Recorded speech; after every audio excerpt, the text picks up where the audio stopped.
Iki aku sudah jarak. Instruksi kok kene jan patut Pak Yoyok bojone loro sumpah. Mboten aneh-aneh mboten nggih. Pun piye? Gayane pripun? Hah? Ya dirangkul to. Kekalihe dirangkul to. Amin nggih. Tahu lah. Piye Pak Yoyok iki tamu? Anake piyambak mawon.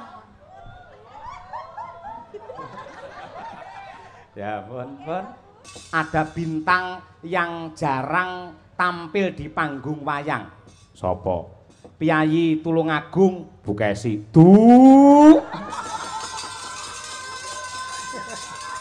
Sopo? Piyayi Ngunut Tulungagung sesuai dengan KTP-nya bernama Silvi Kumala Kuntadi. Oh ya.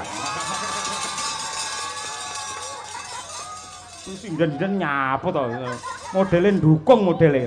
Eleng, Pak stop intermezzo. Apa? Eleng, anakmu sing saka pondok ngabar Brahma teko lho ya. Astagfirullahaladzim, astagfirullah, subhanallah. Nyuwun ngapunten, ning ngene iki kebutuhan panggung lho Bu Gesi. Lah aku ra guyon karo sinden, penontonnya do kecewa ngono. Iya. Nggih napa mboten, Pak?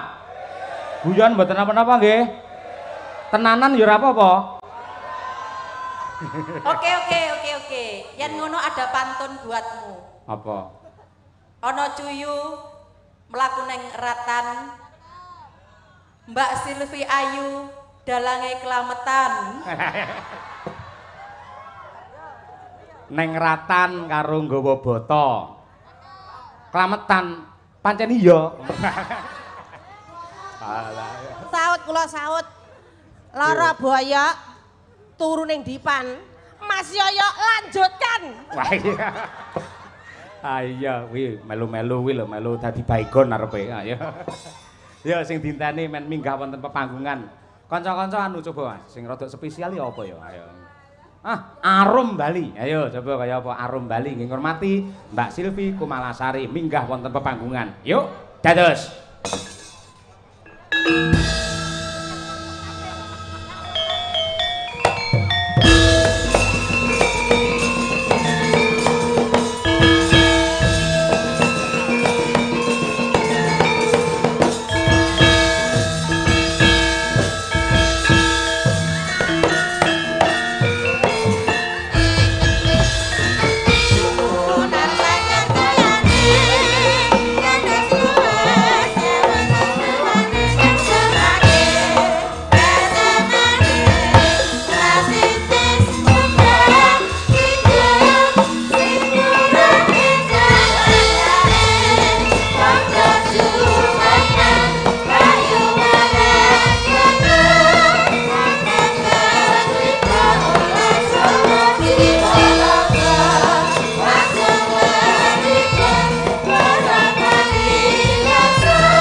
Bintang kita Silvi Kumalasari luar biasa.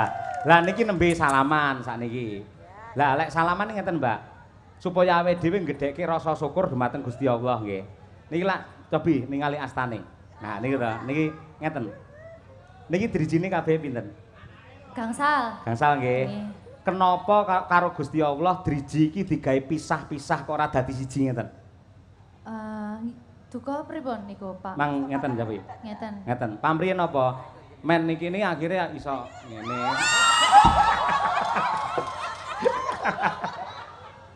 Guyone ngono. Aduh, bar iki kudu wudu aku.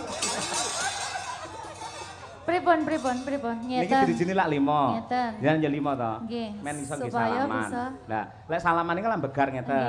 Nudohke iki keagungane Gusti, pamonto iki pisah-pisah ngono. Terus akhire iki dadi lan ngene. Gayane padhe nisir nyekel lho, Pak. Ora tak umbah 7 dina. Bu Kesi, Pak Yoyo, ya Allah, suatu kebanggaan saya bisa hadir di sini. Derekne Pak Yoyo di acara wayang kidulan Gebiar Budaya Mataraman, leres. Nggih. Terima kasih banyak buat tentunya apa ya, Pak Bupati. Tadi sudah pulang kok, tapi tadi sudah ketemu sama saya, alhamdulillah. Nggih toh? Nggih. Alhamdulillah. Terima kasih banyak buat Pemkab Ponorogo tentunya. Pariwisata Provinsi Ponorogo. Nggih. Jawa Timur. Nggih. Iya ngono. Nggih. Lah Ponorogo kan Jawa Timur tuh. Nggih. Kita sampean le omong kok salah-salah apa grogi karo aku kita. Pak, ya Allah, Pak. Nggih. Grogi sumpah kula. Alah, ora apa-apa. Kepanggih malih kalih jenengan. Oh nggih, syukur. Nggih. Yang kedua kali nggih, Bu. Nggih. Kangen lho Pak kula. Heh? Kangen. Awakmu muni kangen jariku langsung teles ngono. Kula niku nggih kangen kalian jenengan ning apa daya to, Mbak. Kula isone mung nonton teng YouTube, jenengan yen pentas teng pundi-pundi kula tingali. Kula anggere jenengan niku pamane nembang tambal ban niku. Aku iki tukang tambal ban. Kula lagi menghayati kali Bu Kesi HP-ne langsung saut. Delok apa? Tenan Ayu to, ndi Pak? karo aku? Ayo kowe ngono. ngoten.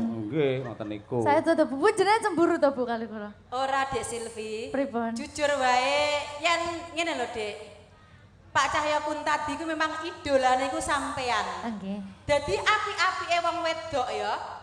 Ya, api-apike wong wedok iku ngendikane Pak Cahya, lamun to sing lanang kuwi oleh seneng karo wong wedok liya ning bojone ku ya merestui. Kuwi api-apike wong wedok, Dek. Ora enek sing kaya Bu Kesi. Kayak ngono lho Pak, luar biasa. Sik, kok tepuk tangan apa duane? Padha ndiko. Mendukung iki mau Pak Cahya karo Mbak Silvi. Iya. Ora sampean lek ngendika piye Bu Kesi mau sayang? Piye sayang? Alah wis ngono sang Aku sayang. kula biasa nyeluk bojo sayang. Raden Janaka nika ten wayang kan figur tokoh sing ganteng, santosa lahir batin, sekti mandraguna, ning ngendi-endi diedani wong wedok. Nggih. Lah, Dewi Wara Sembadra niku ibaratnya nggih kula. Jadi suatu kebanggaan kalau seorang Sukesi atau Dewi Wara Sembadra iku iso ngrabekne bojone karo wong wedok sing ayu jenenge Silvi Kumalasari. Ketoke omongane ngono kuwi kaya ikhlas-ikhlasan ning atine panas itu. Ya Allah. Guyon. Guyon no Pak tabunge. Hah? Tapi namung guyon. Nah, kula manut guyon kenek tenanan ya oke. Ya Allah. Mbak Estu jenengan wes dan Dek Silvi, Dalem. wis ben seneng atine. Awake dhewe nyeneng-nyenengke Pak Yoyo, etok-etokan wae ya. Wis diseneng-senengke ben dawa umure ngono.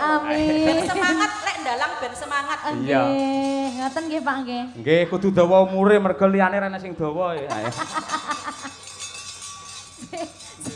Silakan menyapa warga masyarakat Ponorogo Sumoroto dilenggahi kali Mbayatno barang menika sesepuh dalang. Nggih, saderengipun kula aturaken sugeng dalu. Assalamualaikum warahmatullahi wabarakatuh. Waalaikumsalam. Kagem masyarakat Ponorogo, tentunya warga Sumoroto, terima kasih banyak sampun hadir ningali wayang kulit. Mpun kondur sampai tutuk lho nggih Pak nggih. Pak Bu, iki dalange jan jos. Sinden-sindene nggih jos. Nggih. Wis mugi-mugi sedaya mawon ingkang sami rawuh dhateng ngriki pinaringan seger kewarasan, panjang umure. Napa ingkang dados gegayuhanipun panjenengan sedaya saged kasembadan Pak Bu nggih. Amin. Amin. Amin ya rabbal alamin. Ya. Sik nggih pemanasan sik. Mas Dar coba tindingane Mas Dar. Ayo. Pelok 6. Ayo, ya. Ayo, mumpung sing ngendir nguyuh. Ayo. Ndak pundi Mbak Silvi badhe tindak pundi? Ngati ngarep tindak lahiran numpak taksi. Dewekan apa ora wedi timbang ijen kula kelem ngancani. Kelarasan Mas alias kebetulan belanjani patah roto kabulutan yen purun tinggal-tinggal rencangi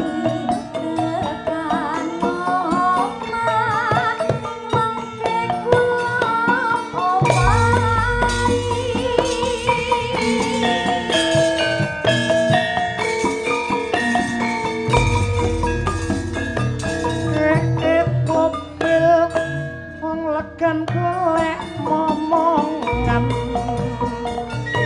niku blonjo napa mbak yu badhe tindakan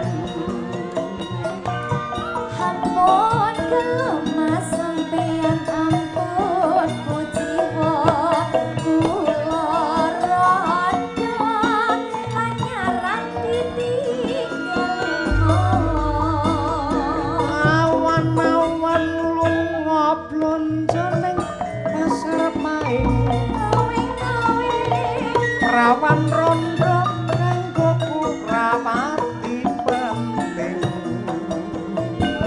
ning Samarang mas tuku gelang apa anteng-anteng josu malang dimin rondo dijamin kampling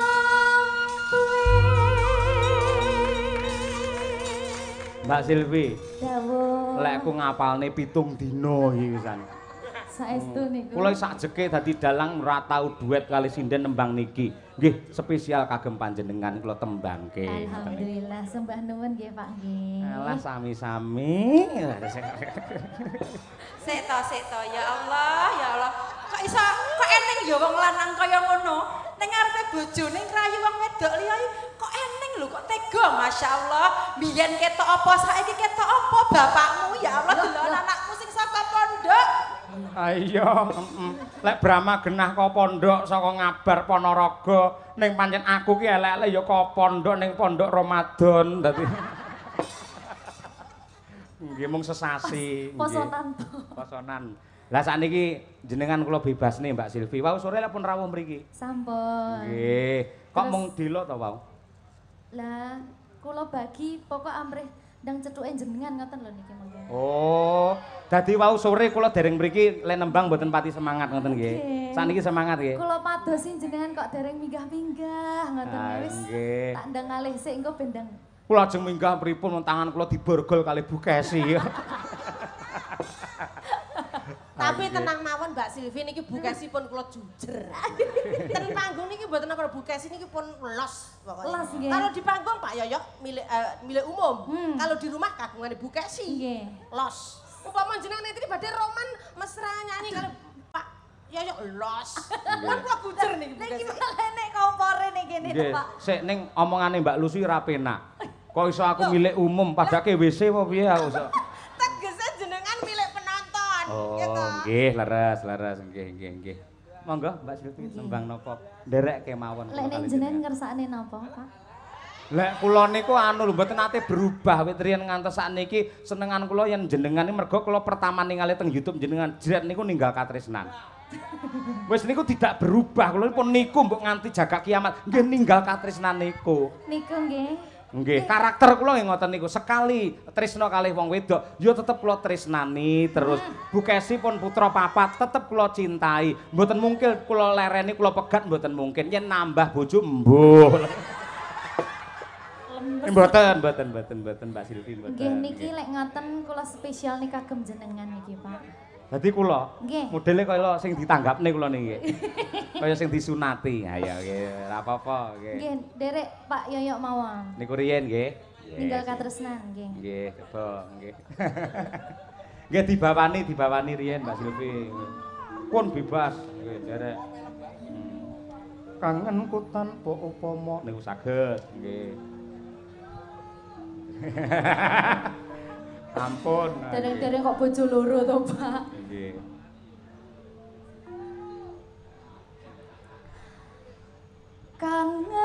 kangenku tanpa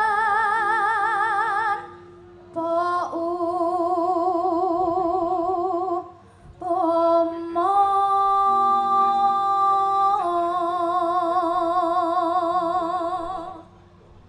Neno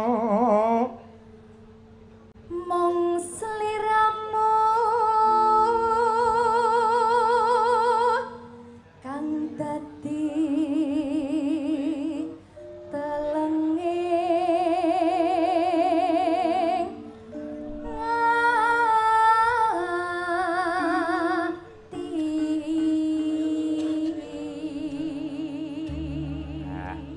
Suarane alus, piyayine ya cantik, lelewane milangoni wiwit saka pucuk rambut nganti jempol sikil ora enek gethek cirine babar pisan.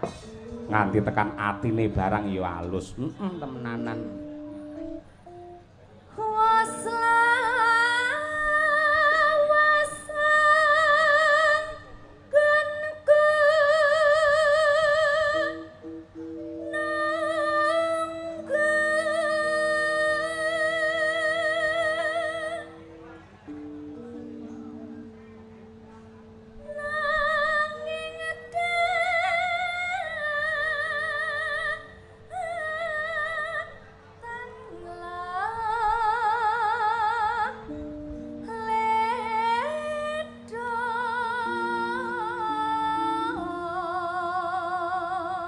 Kok swantene bening napa mike ngasta piyambak Mbak Silvi?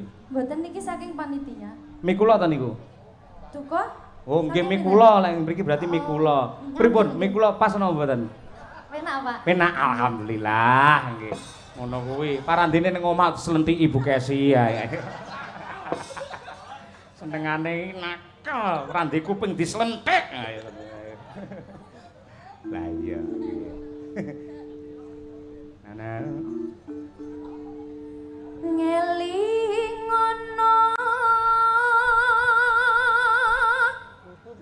nalika dinoka pungka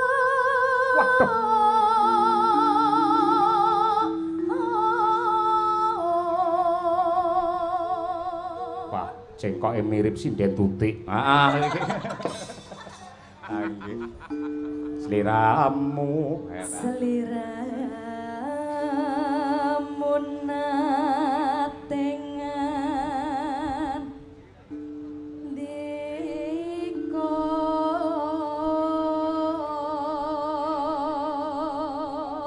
bareng Mbak tresno lahir trusing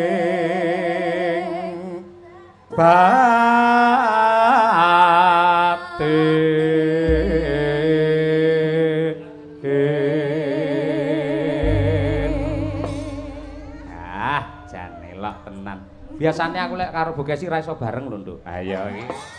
Lah kok niki kalih kula kok langsung pas. Lah nggih kula mboten ngerti, mbok menawa suasanane Mbak Silvi, suasanane nggih. Insyaallah. Nggih. Luar biasa jenengan. Monggo ninggal katresnan sepisan mangke langgam riyin nggih to. Yang kedua saged dijaranke. Silvi Kumalasari ngunut Tulungagung. Yo.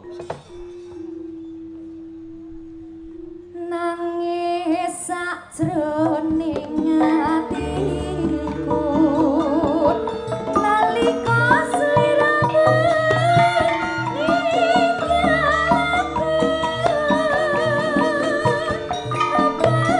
sliramu rat rasa aku kudu sambat karo sapa tak suwun rimo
pola-polahe sak obah-obahe genape. Jarane ngene iki. Nah, ya. Ayo. Os. Tulung aku. Ayo.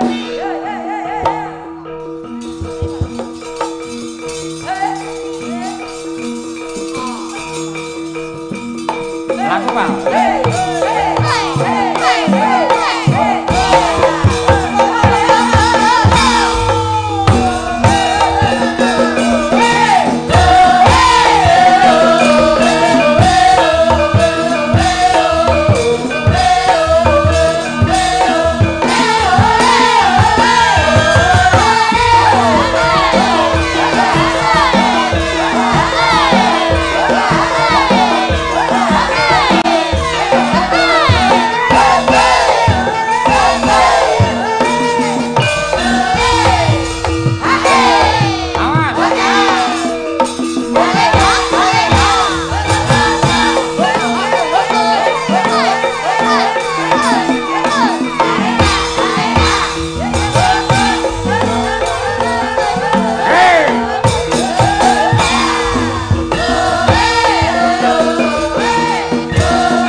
Saiki tak jagongan dulu nggih ngasomik. Ayo nggih. Pripun ditabuhi Madangkara bingung mboten?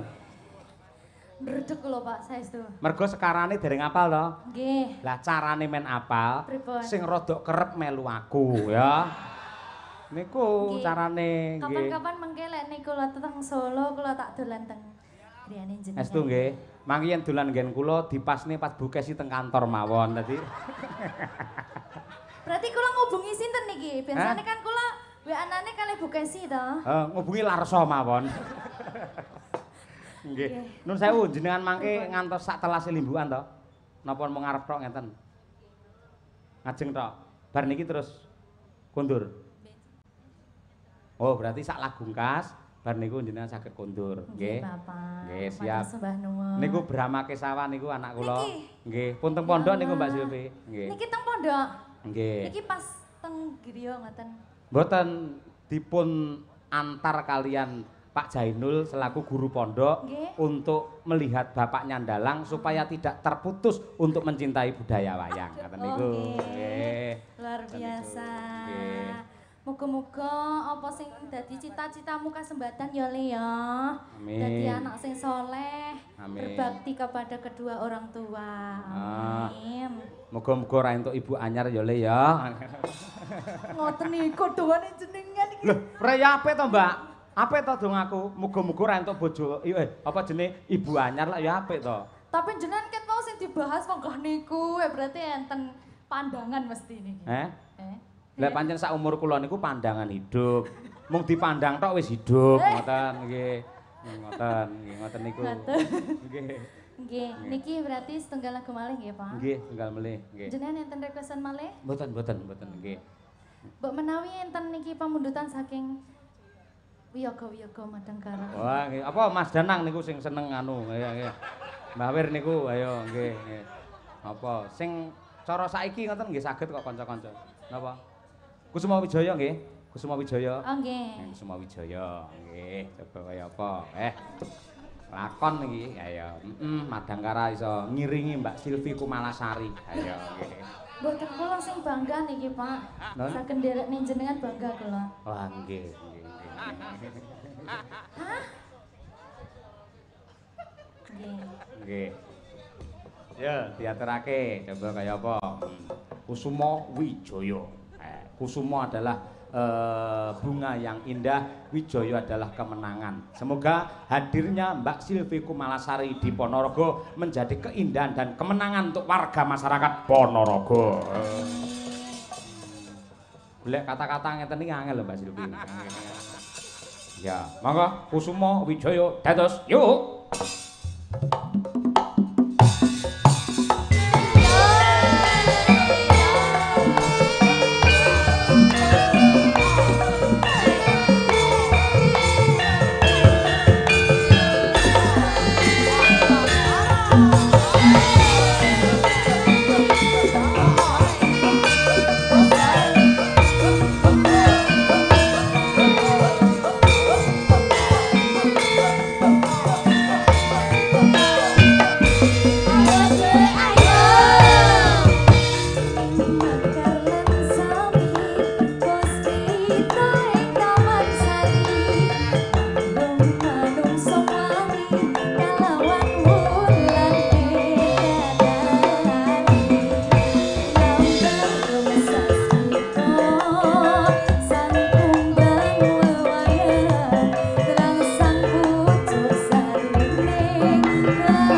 luar biasa nggih. Luar biasa Madanggara. Padahal mboten enten elektune lho Pak nggih.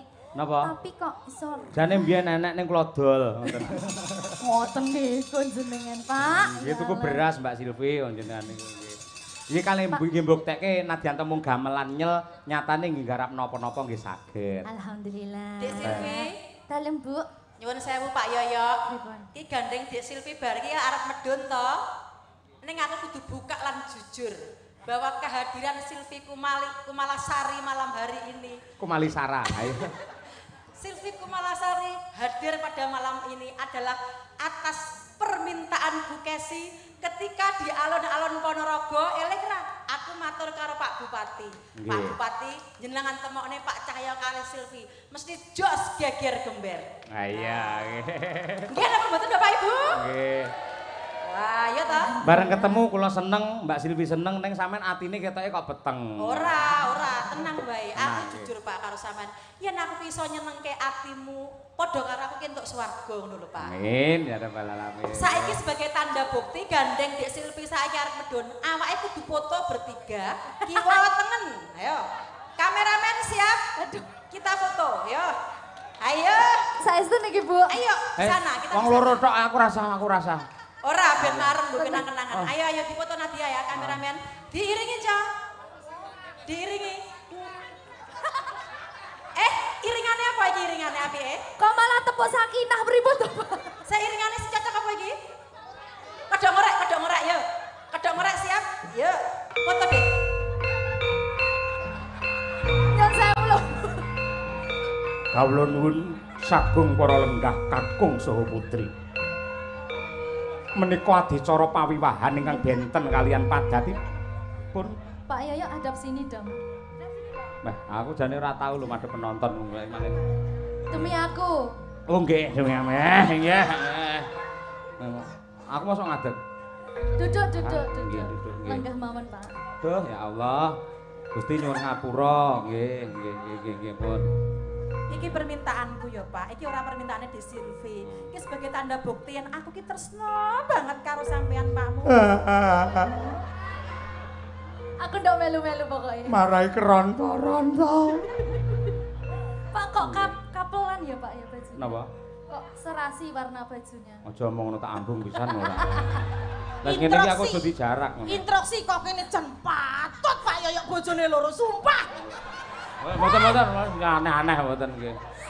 Pun piye? Ya Allah. Gayane pripun? Hah? Ya dirangkul to. Happy. Kekalihe dirangkul to. Amin nggih. Rawa. Piye Pak Yoyo Kados tamu. anake piyambak mawon. Ya pun. Pun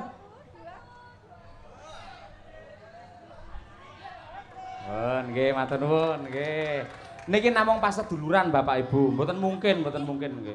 Namung pas seduluran. Nggih, sembah nuwun Mbak Silvi Kumalasari dan semua penggemarnya matur sembah nuwun nyuwun ngapunten nggih, Mbak. Sami-sami. Kula salaman riyen mawon. Nggih, monggo nggih ndherekaken. Lah. Sembah nuwun nggih, Pak. Kaya dilukmen lah ya. Mugi-mugi saged panggih malih kalih jenengan. Janji ya. Janji nggih. Wis ditodong. Ayo nggih. Insyaallah Pak, sehat-sehat selalu. Nggih. Kalian Bu Kesi langgeng-langgeng Amin. sampai maut memisahkan. Amin. Ning mboten kesusu kula nggih. Nggih. Dongamu medeni lho. Kan maut barang. Yo pokoknya sampai sok ngoten lho Pak. Nggih, sampai esuk. Matur sembah nuwun nggih Pak Nggih, nggih. ndherekaken. Nggih, monggo assalamualaikum. Waalaikumsalam. Tering doa penuh cinta dan kasih kepadamu. Mugi-mugi langgeng, anggenipun bebrayan ngantos dalem pinaringan rahayu wilujeng. Sekali lagi para lenggah nyuwun tepuk tangan untuk Mbak Silvi Kumalasari. Ayo, nggih. Nggih, matur nuwun. Sekedhap menika kula selani kejawi pepunden kula.